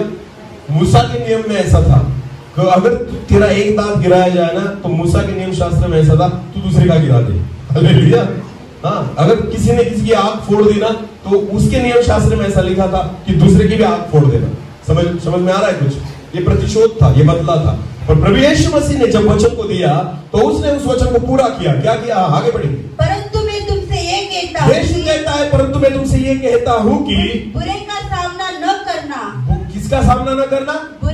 बुरे का सामना न करना। परंतु जो कोई तेरे दाहिने गाल पर थप्पड़ मारे, जो कोई तेरे दाहिने गाल पर थप्पड़ मारे, उसकी ओर दूसरा भी फेर दे, उसकी ओर दूसरा भी फेर दे। तब तुम जाकर प्रभु यीशु मसीह के क्या ठहरोगे? वाह रे वाह, तो दो गाल में खाना पड़ेगा। हालेलुया। वाह, ये तो चेला बनना इतना भी आसान नहीं है। आज तक तो मुझे लगा था एक गाल में मारा तो दूसरे को धर दूंगा। तो प्रभु कहता है रोकना भी नहीं, क्या करना उसे? यहां मारना बेटा, इधर भी मारना। ये किसके गुण है? चेले की। बोलो किसके गुण है? क्योंकि हमारा जो गुरु है ना वो भी वैसे ही था। हालेलुया। हमारा गुरु कौन है? यीशु। गुरु कौन है? जब उसे मारा जा रहा था, पीटा जा रहा था ना, उसे लहूलुहान किया जा रहा था ना, उसने कभी नहीं कहा हालेलुया मारो, थूको, मुझे गालियां दो, मेरी निंदा करो, मुझे कुछ भी करो। प्रभु यीशु मसीह ने अपने मुंह से एक शब्द भी नहीं कहा। हालेलुया। अगर हम उसके ही चेले बनना चाहते हैं ना तो हमें भी सहन करना पड़ेगा। आमेन। हाँ, अगर एक गाल पर कोई मारे तो उसे अपना दूसरा गाल भी फेर देना। हालेलुया। तो ये है बात चेला बनने की। आमेन। विश्वासियों, हम तो एक दूसरे से लड़ते झगड़ते हैं। हाँ, हम तो बात भी नहीं सहन करते, मारना तो दूर की बात है। हम तो एक दूसरे की बात भी नहीं सहन करते। आपको पता है बहुत सारे झगड़े किस कारण से होते हैं? बोलने की। बोलो किस कारण से? वो मुझे ऐसा बोला था, मैं उसका मुंह भी नहीं देखूंगा। क्या किया था उसने? बोला। बोलो क्या किया था? मारा नहीं था, क्या किया था? वो मेरे बारे में बोला था, मैं उसका मुंह भी, मरने तक उसका मुंह भी नहीं देखूंगा। चेले बनोगे तुम? अरे बोलो चेले बनोगे? तू मुंह नहीं देखेगा और वो स्वर्ग में चला गया तो प्रभु कहेगा इसने शपथ खाई है उसका मुंह नहीं देखूंगा। तो प्रभु कहेगा अभी मैं इसको स्वर्ग में नहीं लूंगा क्योंकि ये शपथ खाकर बैठा है कि मैं इसका मुंह। तो प्रभु कहेगा जा तू नरक में, क्योंकि ये आ गया स्वर्ग में। जिसका तू मुंह नहीं देखेगा वो कहा गया स्वर्ग में, और तूने शपथ खाई है कि उसका मुंह कभी नहीं देखूंगा। तो प्रभु कहेगा तेरी शपथ वैसी ही रहे, तू जा नरक में जा, वहां पर उसका मुंह नहीं दिखाई देगा। चलेगा? अरे बोलो चलेगा। क्षमा करो एक दूसरे को। आमेन। एक दूसरे को क्या करो? क्षमा करो। हम बोलने से रूठ जाते हैं, बोलने से एक दूसरे के साथ हम बात नहीं करते, बोलने से भी हम एक दूसरे का मुंह नहीं देखना चाहते। पर खुदा कहता है अगर एक गाल में मारा जाए तो दूसरा फेर दे। हालेलुया। मारने दे, कुछ नहीं होता, सहन कर। हालेलुया। ये चेले के लक्षण है। बोलो किसके लक्षण है? चेले के लक्षण है। आगे बढ़ो। यदि कोई तुझ पर नालिश करके तेरा कुर्ता लेना चाहे तो उसे दोहर भी लेने दे। कुर्ता लेना चाहे तो दोहर भी लेने दे। हालेलुया। नुकसान होता है ना जरा, प्रभु कहता है होने दे। हालेलुया। पर लड़ना नहीं, झगड़ना नहीं, जगत के लोगों के जैसे तू बर्ताव करना नहीं। हालेलुया। सामने वाला तुमसे गलत बर्ताव करना, वचन कहता है सहन करो। हालेलुया। क्योंकि ये लड़ाई तुम्हारी नहीं, ये लड़ाई किसकी है? परमेश्वर की। आमेन। विजय मैं दूंगा। हालेलुया। तुम्हारे लिए, तुम्हारे तौर से मैं लड़ूंगा। हालेलुया। तो मैंने उस भाई को वही कहा, कुछ भी मत करो, खुदा अगर तुम्हारे साथ है ना तो परमेश्वर इन सारी बातों से तुम्हें नहीं। मैंने उसको एक उदाहरण दिया कि वचन में लिखा है एस्तर की पुस्तक में कि जो मर्दखै था, वो हमान जो था वो मर्दखै को मारने के लिए पीछे लगा था, उसका अपमान करने के लिए पीछे लगा था। पर वचन में लिखा है कि परमेश्वर ने ऐसी योजना बनाई कि जो हमान उसका अपमान करना चाहता था ना, उसी के द्वारा परमेश्वर ने मर्दखै को ऊंचा किया। हालेलुया। हाँ, और हमान ही उसी फांसी के फंदे पर जाकर लटक गया जिस फंदे पर कौन लटकने वाला था? हालेलुया। मैंने यही उदाहरण उसको दिया और कहा विश्वास से सहन करो, बाकी परमेश्वर देख लेगा। आमेन। ये बातें मैं इसलिए बोलना चाहता हूँ, अगर आप चेला बनना चाहते हो, बोलने के द्वारा केवल नहीं होगा, आपको वचन के अनुसार कृति करनी पड़ेगी। आमेन। हाँ, खुद को सुधारना होगा। Hallelujah, hallelujah. चलो एक वचन पढ़ेंगे, मत्ती 5 और 43। तुम सुन चुके हो कि कहा गया था अपने पड़ोसी से प्रेम रखना और अपने बैरी से बैर। परंतु मैं तुमसे ये कहता हूँ कि, परंतु यीशु कहता है मैं तुमसे ये कहता हूँ कि अपने बैरियों से प्रेम रखो, अपने शत्रु से क्या रखो? प्रेम रखो। और अपने सताने वालों के लिए प्रार्थना करो। सताने वालों के लिए क्या करो? हाँ, यही तो मैंने उस भाई को बोला कि जो तुम्हें सताते हैं ना, केवल प्रार्थना करो, प्रभु देख लेगा। आमेन। जो हमें सताते हैं ना, उनको तुम भी मत सताओ, उनके लिए क्या करो? प्रार्थना। एक तो वो बदलेंगे, एक तो परमेश्वर उन्हें बदल देगा। Hallelujah, hallelujah. जो भी तुम्हें सताते हैं, जो तुम्हारे विरुद्ध में बात करते हैं ना, प्रियो, अगर तुम प्रभु यीशु मसीह का चेला बनना चाहते हो, सताने वालों के लिए क्या करो? प्रार्थना। आमेन। हाँ, शत्रु से क्या करो? प्रेम करो। ये सुधारना है। आमेन। जब हम सुधर जाएंगे, आप अच्छे हो, मानता हूं, प्रभु आपको बेहतरीन बनाना चाहता है। हालेलुया। इतना काफी, इतना फल देना काफी, तो तुम्हें और क्या लगे? फल लगे। बोलो और क्या लगे? फल लगे। ये परमेश्वर की इच्छा है, ये उसकी चाहत है। और ये तभी होगा जब आप विश्वास ही नहीं क्या बनेंगे? चेले बनेंगे। इतना फल लाएंगे, इतना फल लाएंगे कि प्रभु खुश हो जाएगा। हालेलुया। और इसलिए प्रभु किसमें प्रसन्न है ना, उन बातों के लिए चिंता करो। आमेन। अपने मन से मत सोचना कि हाँ मेरी ये धार्मिकता परमेश्वर को भाती, बिल्कुल नहीं। परमेश्वर को वही धार्मिकता भाती है जो वचन में है। आमेन। हाँ, क्योंकि चेले वही बनेंगे जो किसमें रहेंगे? वचन में रहेंगे। अपनी बुद्धि के समान मत चलो, अपने विचार के समान मत चलो, परमेश्वर के वचन के अनुसार चलने का प्रयास करो, क्योंकि यही है जो तुम्हें चेला बना सकता है। Hallelujah, hallelujah. एक आखिरी वचन को पढ़ेंगे, उसके बाद हम समाप्त करेंगे। मत्ती रचित सुसमाचार उसका 6 अध्याय और वचन 5 से लेकर आगे। जब तू प्रार्थना करे तो कपटियों के समान न हो, क्योंकि लोगों को दिखाने के लिए आराधनालयों में और सड़कों के मोड़ों पर खड़े होकर प्रार्थना करना उनको अच्छा लगता है। देखो, प्रार्थना जो है ना, वो भी सुधारने की आवश्यकता है। आमेन। क्योंकि हम प्रार्थना भी गलत रीति से करते हैं बहुत बार।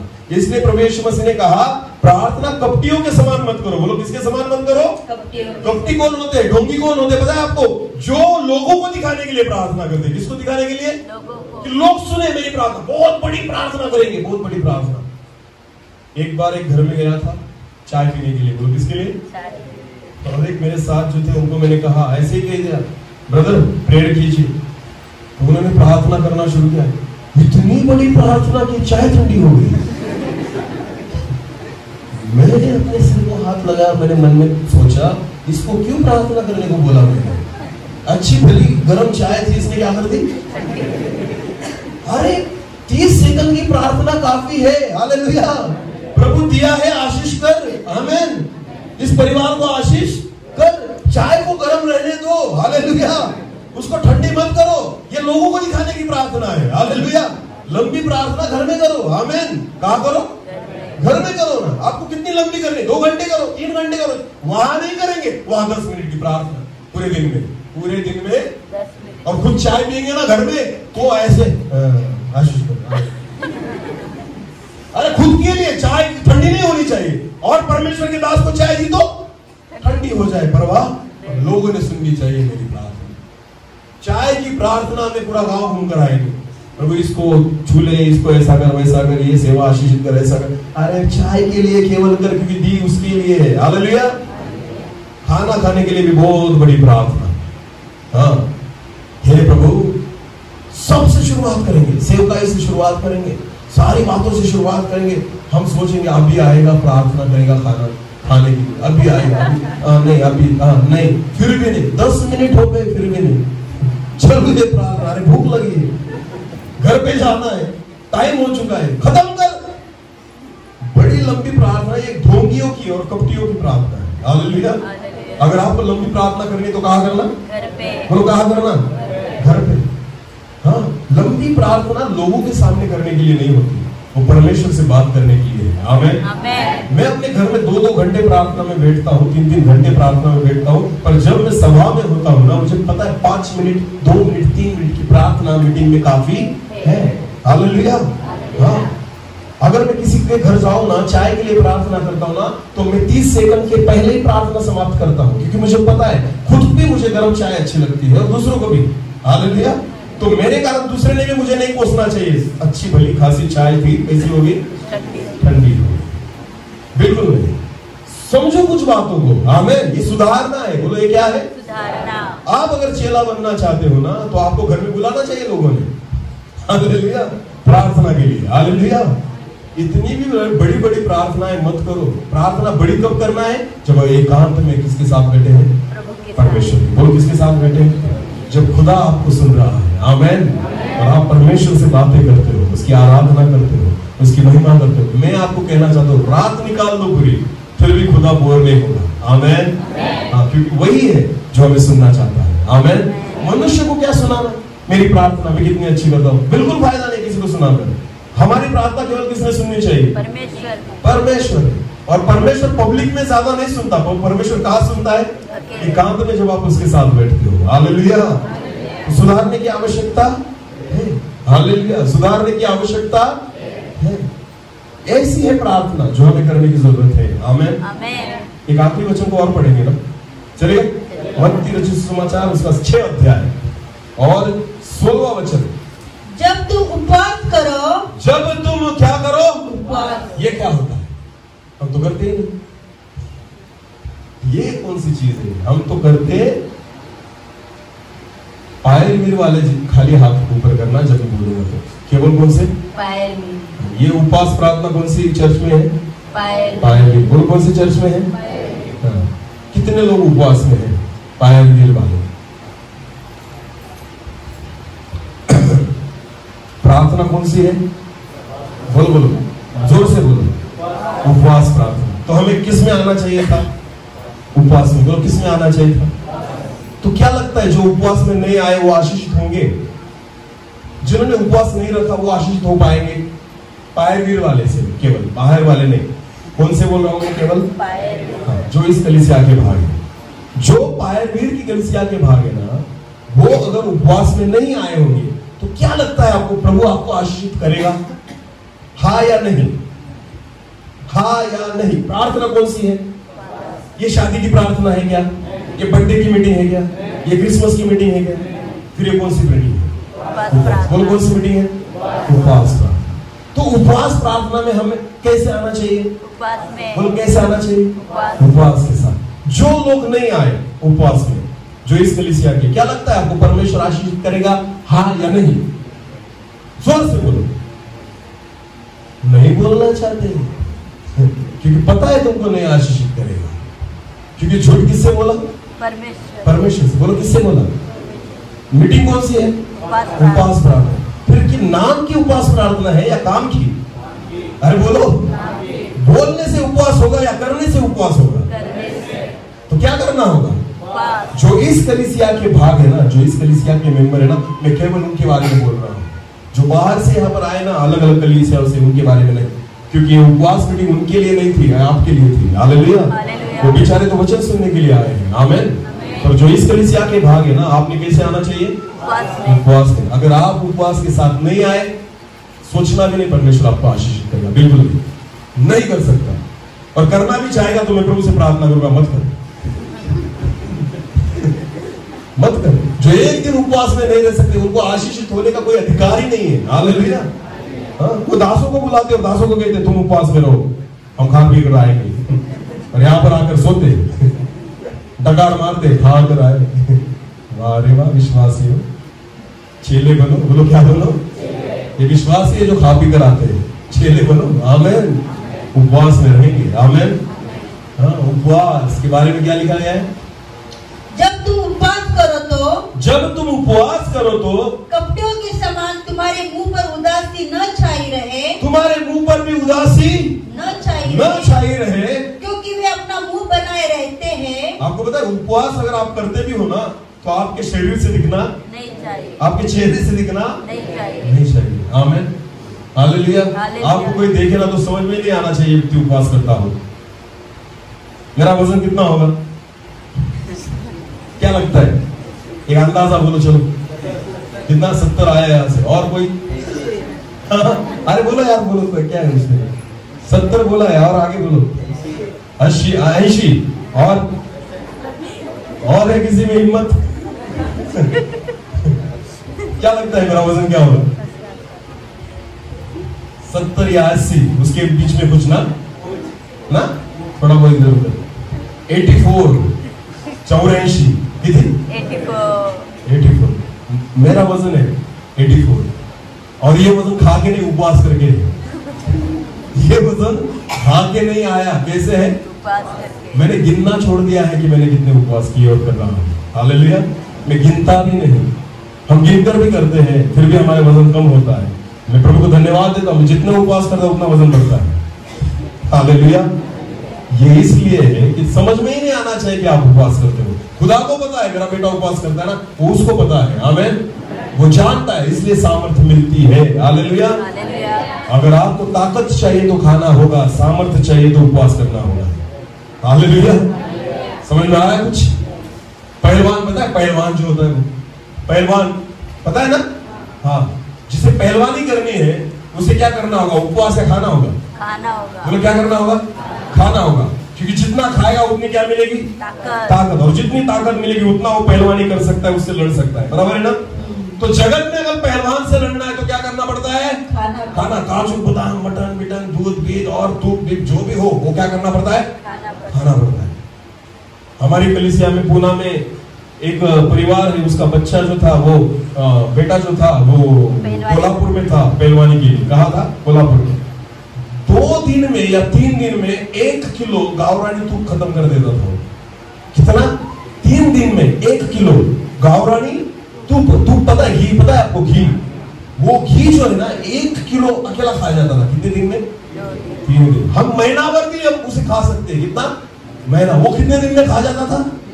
सुबह आधा किलो मटन और रात को आधा किलो मटन खाता था अकेला। सुबह आधा किलो और रात को आधा किलो। अंडे 20 खा जाता था दिन में, क्योंकि उसको क्या बनना था? पहलवान। अभी आएगा वो पहाड़ी मीटिंग में, देखना उसे। अभी उसने पहलवानी छोड़ दी है, पर अभी भी वैसे ही दिखता है। वो 50 किलो की गोली ऐसे उठा लेता है। हाँ, जैसे एक छोटी सी 5 किलो की बोरी हम उठाते हैं ना, वैसे उठा लेगा वो 50 किलो की बोरी। खा के इतनी ताकत कमा ली थी उसने। हालेलुया। इसे कहते हैं पहलवान। बोलो इसे क्या कहते हैं? पहलवान। क्योंकि उसको किससे लड़ना है? पहलवान से। बोलो किससे लड़ना है? तो ताकत पाने के लिए खाना होता है। हालेलुया। अगर आप उसके चेले हो प्रभु यीशु मसीह, तो हमें भी किससे लड़ना होगा? किससे लड़ना होगा? शैतान से। बोलो किससे लड़ना होगा? और शैतान से लड़ने के लिए ताकत की जरूरत नहीं, सामर्थ्य की जरूरत है। बोलो किसकी जरूरत है? ताकत खाने से मिलती है और सामर्थ्य उपवास से मिलती है। हालेलुया। सामर्थ्य किससे मिलती है? उपवास से मिलती है। आप जितना उपवास और प्रार्थना में रहेंगे उतना क्या प्राप्त करेंगे? और आप किससे लड़ पाएंगे? शैतान से। वो आपकी ताकत से नहीं डरता, वो परमेश्वर की सामर्थ्य से डरता है। आमेन। वो किससे डरता है? परमेश्वर की सामर्थ्य। इसलिए उपवास प्रार्थना करना जरूरी है कि तुम और मैं क्या प्राप्त करें? चेले क्या प्राप्त करें? क्योंकि प्रभु यीशु मसीह के चेले तभी शैतान को हरा पाएंगे जब उनके जीवन में क्या हो? सामर्थ्य। बोलो क्या हो? और सामर्थ्य खाने पीने से नहीं मिलती, वो किससे मिलती है? उपवास और प्रार्थना। आमेन। हालेलुया। नेक्स्ट टाइम, अगली बार जब भी उपवास मीटिंग हो ना, पायर गिरवा लो, पहले क्या करना? बोलो क्या करना? खा पीकर बिल्कुल मत आना। बिल्कुल मत आना। खुदा से डरना, परमेश्वर से डरना, क्योंकि मैं परमेश्वर का दास हूं, सेवा के लिए यहाँ पर आया हूँ। यहाँ पर एक डेढ़ घंटा खड़ा होकर परमेश्वर का वचन को प्रचार करता हूँ। अगर मैं उपवास में रह सकता हूँ तो तुम क्यों नहीं? हाँ, क्यों नहीं? काम करो, खेती में जाओ, सारे काम करो, बिल्कुल एक्सक्यूज मत देना। मैं खुद भी नौकरी करता हूं, मैं खुद भी काम करता हूं, बहुत मुसाफिरी करता हूं, इधर उधर घूमता हूं, फिर भी मुझे पता है सामर्थ्य अगर चाहिए ना तो खा पी के नहीं मिलेगी। उसके लिए किसकी जरूरत है? उपवास और प्रार्थना। आमीन। अगर आपके जीवन में आप उपवास और प्रार्थना नहीं करते ना तो चेले नहीं बन पाओगे। हालेलुया। और इसलिए परमेश्वर चाहता है सुधरे। बोलो क्या करे? किसके द्वारा? वचन के द्वारा। आमीन। दिखाई भी नहीं देना चाहिए कि तुमने उपवास किया है। हालेलुया। लोगों को समझ में भी नहीं आना चाहिए कि तुम उपवास करते हो ऐसा। केवल खुदा को पता चाहिए। हालेलुया। वही तुम्हें सामर्थ्य देगा। आमीन। प्रभु यीशु मसीह ने कितने दिन तक उपवास किया? 40। बोलो कितने दिन तक? ताकत पाने के लिए या सामर्थ्य पाने के लिए? हालेलुया। प्रभु यीशु मसीह ने सेवकाई की शुरुआत किससे की? उपवास और कितने दिनों तक?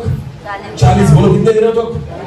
तब तक उसने सेवा की शुरुआत, क्योंकि उसको पता था मुझे शैतान को हराना है, मुझे अंधों को चंगा करना है, लंगड़ों को चलाना है, मुर्दों को जिंदा करना है, मुझे अद्भुत चमत्कारों को करना है, और इन कामों के लिए मुझे बल की नहीं, मुझे सामर्थ्य की जरूरत है। हालेलुया। और इसलिए प्रभु यीशु मसीह ने अपनी सेवा की शुरुआत में 40 दिनों तक उपवास और प्रार्थना की, सामर्थ्य को प्राप्त किया, और पहला चमत्कार उसने कर दिया। कौन सा? काना गांव में जाकर पानी का द्राक्षरस बना दिया। आमीन। आमीन। पहला ही चमत्कार पानी का द्राक्षरस बना दिया। तभी संभव है जब आप सामर्थ्य को प्राप्त करें।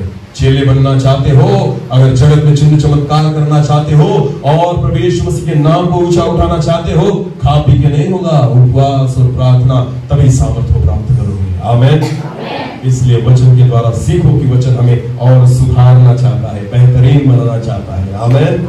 जो बिगड़े हैं वो भी सुधर जाए, और जो सुधरे हैं वो और सुधरने का प्रयास करें। आमीन। आमीन। यही परमेश्वर की इच्छा है। आखिरी बार हम उस वचन को पढ़ेंगे, 2 तीमुथियुस 3 और 16 और 17। संपूर्ण पवित्र शास्त्र, संपूर्ण पवित्र शास्त्र परमेश्वर की प्रेरणा से रचा गया, परमेश्वर की प्रेरणा से रचा गया है। और उपदेश, और पहला हमने देखा था कल उपदेश, और दोष दिखाने, उसके बाद हमने देखा था दोष दिखाने, और सुधारने, और आज हमने देखा सुधारने। वो बिगड़े हुए हैं जो उन्हें सुधारना है, और दूसरी बात जो सुधरे उन्हें और सुधारने की जरूरत है। सुधारने और धार्मिकता की शिक्षा के लिए, और धार्मिकता की शिक्षा के लिए लाभदायक है। ये वचन इन 4 बातों के लिए लाभदायक है। आगे, ताकि परमेश्वर का जन, ताकि परमेश्वर का जन सिद्ध बने, और हर एक भले काम के लिए, हर एक भले कामों के लिए तत्पर हो जाए, तत्पर बन जाए। आमीन। हमें परमेश्वर का जन बनना है, सिद्ध बनना है, इसलिए कामों के लिए तत्पर होना है। इसलिए वचन सीखना जरूरी है। उपदेश, दोष दिखाना, सुधारना और धर्म की शिक्षा। आमीन। ये 4 बातें अगर वचन से हमने सीख ली, हमारे लिए लाभदायक होगा, और हम उसके चेले बन पाएंगे। आमीन। इस वचन के द्वारा परमेश्वर में आशीष करे। आखिरी जो बात बाकी है, धर्म की शिक्षा, हम शाम के समय हम सीखेंगे। आमीन। और इस वचन के द्वारा परमेश्वर से बात करेगा, और वचन को परमेश्वर पूरा करेगा, और मैं विश्वास रखता हूँ कि चेले बनने के लिए, उसके चेले बनने के लिए प्रभु में तैयार करेगा। हालेलुया। इस समय अपनी आंखों को बंद करेंगे, हम प्रार्थना में जाएंगे। हर एक व्यक्ति अपनी आंखों को बंद करें। धन्यवाद पिता, हम खुद को बदले प्रभु, हम और सुधरने का प्रयास करें। आपने हमें अच्छा बनाया है, पर खुद को हम बेहतरीन बनाने के लिए प्रयास करें। ऐसा होने दीजिए। धन्यवाद, धन्यवाद प्रभु जी आपके वचन के लिए। मेरी इच्छा नहीं हो, वरना आपकी इच्छा पूरी हो। Thank you Lord. हर एक व्यक्ति अपनी आंखों को बंद करे। इस समय हम प्रार्थना में जाएंगे एक छोटे से गीत के साथ। हम परमेश्वर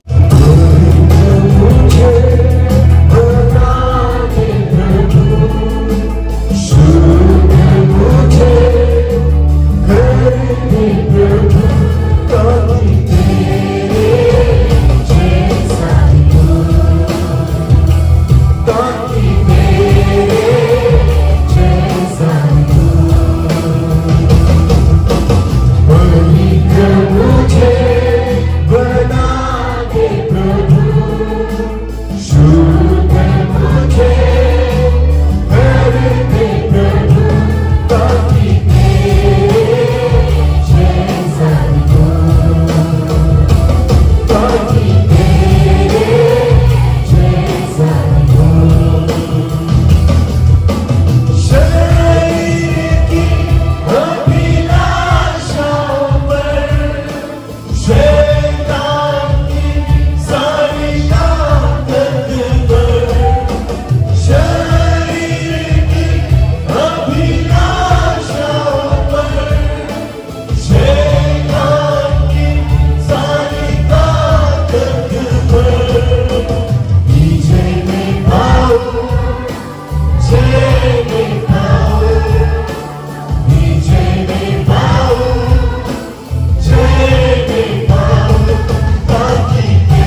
ताकि तेरे जैसा दिखूं, ताकि तेरे जैसा दिखूं, ताकि तेरे जैसा दिखूं।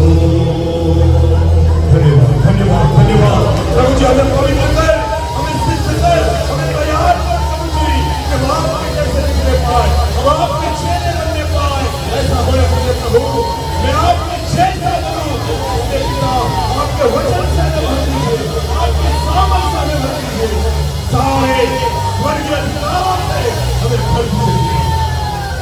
हम आपके जैसे दिखने पाए, हम आपके चेहरे बनने पाए।